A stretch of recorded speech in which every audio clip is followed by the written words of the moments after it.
Bonjour à tous, vous êtes avec Andromeda et aujourd'hui nous allons parler des énergies de la prochaine pleine lune qui arrive dans quelques jours. C'est une pleine lune qui arrivera le 12 mai vers 19 heures l'heure de Paris. C'est une pleine lune qui se passera dans le signe de Scorpion.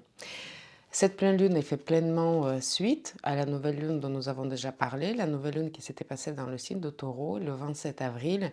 Et nous avons parlé des différents sujets qui pouvaient être d'actualité pour vous, pour des signes concernés durant tout ce mois. Donc en fait, cette pleine lune, elle va marquer un moment d'aboutissement, de clarté de ces différentes situations, parfois de concrétisation de ces différentes situations.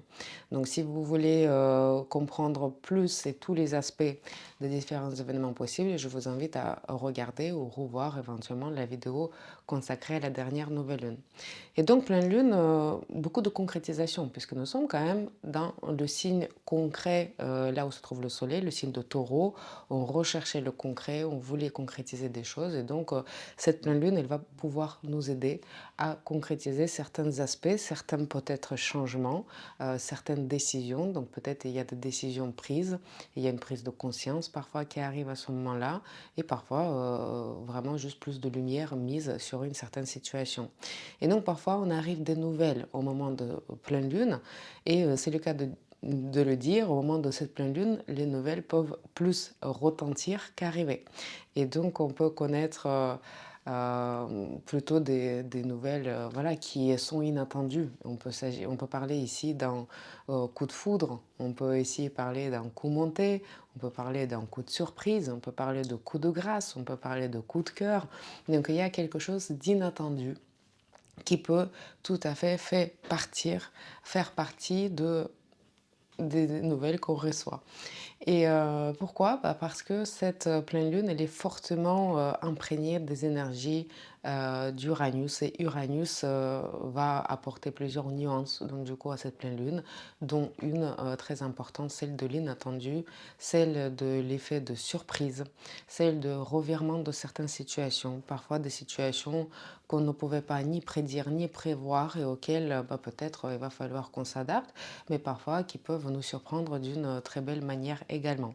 Donc on aime ou on n'aime pas les surprises, mais on peut rester à l'écoute de ces différentes surprises parce que parfois ça peut nous amener justement une illustration de là où le moment est venu de relâcher le contrôle, peut-être un élément de surprise qui nous sort de notre zone de confort, peut-être qui nous amène justement quelque chose d'extrêmement positif et qui nous donne et redonne la joie de vivre, puisque Mars, il est quand même dans le signe de Lion. Euh, donc, il y a des différentes, évidemment, possibilités de déclinaison de ces énergies. Les personnes qui seront les plus concernées par les énergies de cette pleine lune sont les natifs, évidemment, tout d'abord de signe de Scorpion, troisième décan, signe de Scorpion, signe de Taureau, signe de Lion, signe de Verseau. On n'exclut pas que d'autres personnes peuvent être concernées puisqu'on a tous des différents points dans notre thème important qui peuvent tomber sur cet aspect concerné par l'opposition de Soleil à Lune dans ce troisième décan de signe de Scorpion et de signe de Taureau. J'ai envie de dire aussi que c'est une pleine lune qui peut être une pleine lune imprégnée des passions, une pleine lune très passionnelle, elle peut être très romantique aussi. Nous avons les planètes Mars et Vénus dans les signes de feu, respectivement dans le signe de Lion et dans le signe de Bélier. On sait que la lune dans le signe de Scorpion, elle est quand même très passionnelle puisque c'est un signe d'eau, c'est un signe d'émotion, c'est un signe d'émotion mais aussi parfois de drama. Et donc il peut s'agir ici d'un moment inattendu, c'est pour ça que je parlais de coup de foudre, qu'on vit des passions, où les passions se déchaînent, où on a envie de faire des gestes romantiques, grands, impressionnants, et donc on a envie de vivre parfois une relation passionnellement. Mais évidemment, il y a ce côté positif qui peut aller de pair ou pour d'autres personnes, il peut s'agir ici plutôt de justement drame passionnel et drame de passion. Peut s'agir ici des disputes malheureusement amoureuses, même si on peut être d'ailleurs à cheval entre on se dispute et on se réconcilie, on se dispute et on se réconcilie et on ne sait pas de quoi demain sera fait, est-ce qu'on va se disputer ou est-ce qu'on va faire l'amour, vous voyez? Donc c'est un peu ici entre l'amour et la guerre, entre la guerre et la paix et on marche un peu sur les œufs, si je peux dire ainsi, parce que l'élément d'imprévisibilité nous accompagne tout au long.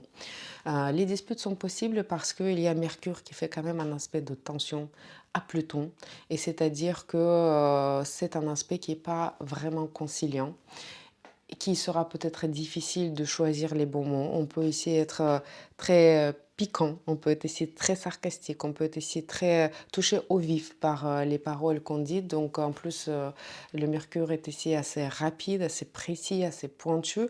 Donc en fait, à l'occasion de cette pleine lune, dans cette période, notre parole, elle peut véritablement être comme un couteau aiguisé. Et parfois, on a besoin d'un coup de scalpel pour relever certaines vérités, pour crever les abcès, pour faire dire les choses authentiques, vraies, auxquelles nous pousse Mars dans le signe de Lion et Vénus dans le signe de Bélier. Euh, et donc, on peut parler en quelque sorte vérité. Et ça, il y a ça de positif parce qu'on a besoin de dire la vérité pour avancer, mais aussi parfois pour ressentir une espèce de libération. Vous voyez, tous les secrets parfois qu'on porte, tous les ressentiments, toutes les choses qui nous sont restées tels des poids lourds en fait sur le cœur, bah, on porte avec nous et parfois ça sécrète une espèce de poison qui nous tue à des petites doses.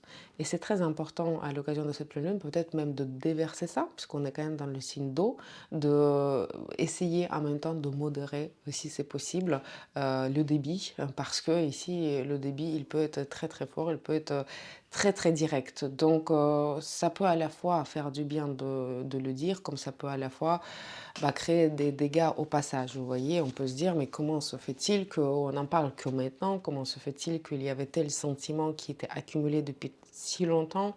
Et bah, c'est l'occasion justement de euh, réaligner, on va dire, certaines relations sur une note plus authentique, plus sincère, plus transparente aussi, ici et maintenant, et peut-être créer une nouvelle règle aussi d'authenticité pour les moments à venir. Donc si vous portez quelque chose sur votre cœur qui vous pèse et que vous avez envie de le partager, bah, c'est vraiment parfait. Utiliser ce moment, ces énergies pour essayer de les poser en revanche calmement, bien réfléchir à comment on les pose les choses et essayer de ne pas le faire en termes de reproches parce qu'on peut ici plutôt raisonner et discuter en termes de reproches et ça va créer plutôt une impasse et justement plutôt des disputes alors qu'on a envie d'avoir plutôt une conversation constructive. Pourquoi parfois aussi cette charge émotionnelle dans la lune, dans le signe de Scorpion? Bah, parce qu'on est quand même sur un axe taureau-scorpion qui est très possessif et que par les moments, ben, on essaie de retenir quelque chose. On a parlé dans la dernière vidéo de l'idée de contrôle, de l'idée de l'illusion de contrôle. Peut-être d'ailleurs les événements imprévus qui peuvent surgir au moment de cette pleine lune vaut mieux nous apprendre à lâcher le contrôle et il vaut mieux illustrer le fait qu'on n'a pas de réel contrôle sur certaines choses, mais parfois c'est vraiment une envie de retenir quelque chose, une envie de posséder quelque chose. Et il faut savoir que cette envie et tendance à retenir parfois les gens, les situations, et les choses, les biens, les ressources, le territoire, bah, le fait de le retenir, c'est très énergivore. Vous voyez, le signe de taureau qui retient, il est intimement lié à l'énergie du signe de scorpion, l'énergie qui est en face. Donc pour retenir les choses, pour créer les choses, il y a une énergie qui est consommée. Et donc quand on est dans la stagnation de retention, dans le signe de taureau, on consomme énormément d'énergie. Et l'énergie reste bloquée. L'énergie n'est pas faite pour rester bloquée. L'énergie elle est faite pour circuler. Et quand l'énergie reste bloquée, bah, il peut se transformer en un poison qui peut se manifester dans la forme de ressentis, peut-être des accusations, des attentes qui ne sont pas honorées en quelque sorte, donc de la jalousie également. Mais tout ceci, ça peut être justement ce petit poison.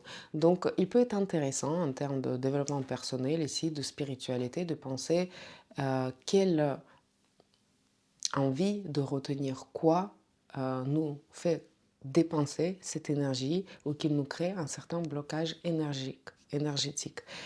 Et à ce moment-là, bah, Uranus, il est là, qui nous aide pour justement se libérer de tout ça. Donc il peut y avoir une puissance libératrice au moment de cette pleine lune, si on est plutôt dans les démarches psychologiques, puisque la pleine lune dans le signe de Scorpion nous accompagne aussi dans des questions fortement psychologiques, parfois ésotériques, parfois psychiatriques, et on a besoin ici on peut ici se libérer justement de certains blocages, de sortir de cet axe fixe pour apporter plus de mouvement, pour apporter plus de dynamique. Ce qui est vrai sur le plan énergétique est aussi vrai sur le plan matériel. Et donc, on peut ici sortir des situations bloquantes dans des relations, dans des contrats, dans des choses courantes, parfois de quotidien, dans certaines négociations, bah, parce que peut-être on a pu se libérer d'une idée de certains contrôles et qu'on a pu trouver un meilleur accord qui laisse plus d'espace, on va dire, à chacun des protagonistes. Donc c'est important ici de à la fois peut-être poser son espace de liberté, mais à la fois respecter aussi l'espace de liberté de la personne en face. Donc c'est assez intéressant. Ici, le carré entre Mercure et Pluton peut nous amener à cogiter, à réfléchir, à résoudre certains dilemmes, à résoudre certains puzzles relationnels, géopolitiques, vous voyez. Donc on peut être ici dans la recherche de justes solutions aussi quelque part,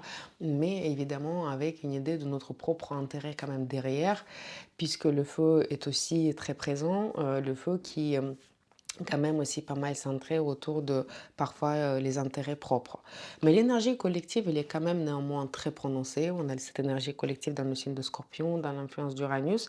Donc parfois, on peut ici vivre des événements qui touchent un plus grand nombre de personnes, qui touchent et mobilisent les foules, qui mobilisent une énergie collective et parfois qui vont concerner aussi des collectifs ou des groupements de personnes. Donc on peut ici parler des événements voilà, sportifs ou des événements plus de divertissement, des événements politiques, des événements professionnels.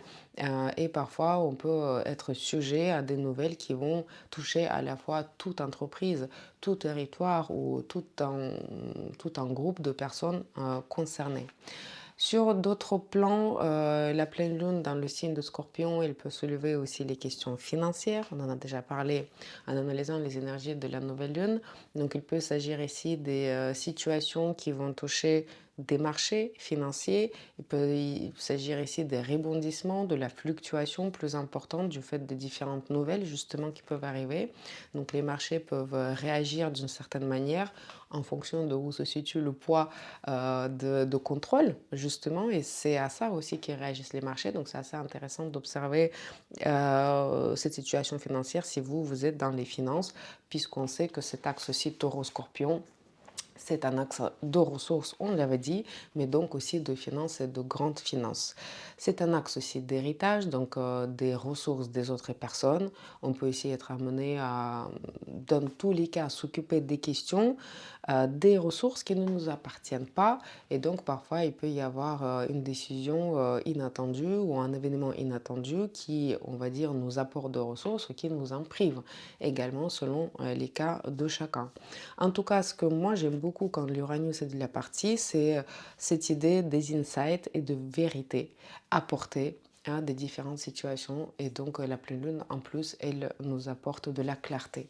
Donc restons vifs à ce moment-là pour saisir toutes ces énergies fines, pour apporter de la clarté là où nous en avons besoin.